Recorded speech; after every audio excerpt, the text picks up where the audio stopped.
Kasabay ng paggunita ng ika-27 anibersaryo ng EDSA People Power Revolution ngayong araw, nilagdaan ni Pangulong Aquino ang batas na magbibigay kompensasyon sa mga biktima ng batas militar. May report si June Veneracion.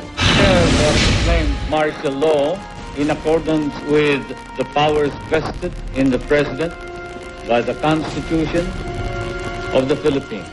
Sa mga katagang ito noong September 1972, batas militar ang ipinatupad ni Pangulong Ferdinand Marcos sa bisa ng Proclamation 1081. Ang mga kilalang kritiko ng rehimen, ipinaaresto. Libo-libo ang kinulong, tinorture at biglang naglaho. 1981, binawi ni Marcos ang martial law. Ang diktatorya, tuluyang nagwakas makalipas ng 5 taon. Nang bumuho sa mga Pilipino sa EDSA at pinamala sa mundo ang people power.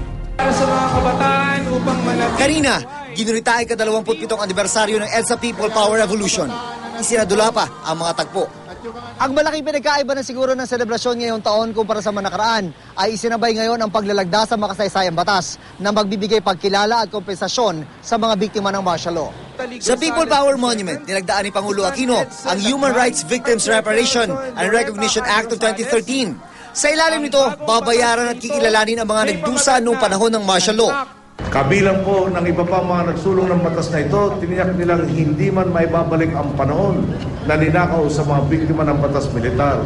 Masisiguro naman ang pagkilala ng Estado sa kanilang pinagdaanan. At nang sa gayon ay mailapit sila sa tuluyang paghihilom ng mga sugat na nakaraan. Sa tala ng Commission on Human Rights, nasa 20,000 ang mga biktima na sasalain pa ng bubuing compensation board. Sabi ni CHR Chairperson Eta Rosales na isa ring biktima ng martial law. Ang perang ipambabayad ay kukunin sa 10 billion pesos na Marcos Swiss accounts. 2 taong inaasahang tatagal ang proseso. Hindi across the board, depende sa gravity. Meron silang accounting na gagawa. Yung pinakamataas na matatanggap, yung mga pinaslang, summary, killings, at saka yung mga enforced disappearance. Isa sa mga inaasahang makikinabang ang 60 taong gulang na si Joseph Olayer na 2 beses daw nakulong at tinorture pa habang nakapiit.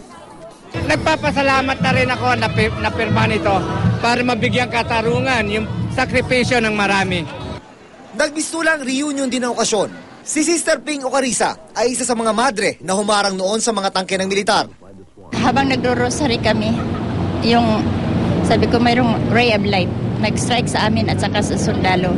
Tapos na rin ako ni Lord, patawarin mo na ako sa lahat ng mga kasalanan. Kung hanggang dito lang yung buhay ko, ialay ko po para sa bayan. Oo, kaya sabi ko kung sana hanggang dito lang sa katawan naming madre, huwag na isama yung mga kasamahan namin. Kasi that time, dami-dami talagang tao, ano? Halos kompleto ang mga pangunahing EDSA personalities. Pero kapansin-pansing wala sina dating Defense Minister at ngayon Senate President Juan Ponce Enrile at Senador Gringo Hunasan na nasa kalabang grupo ng Team Pinoy sa eleksyon 2013. Dumalo si Vice President Jojo Marbinay, isa sa mga leader ng United Nationalist Alliance o UNA. June Veneracion, GMA News.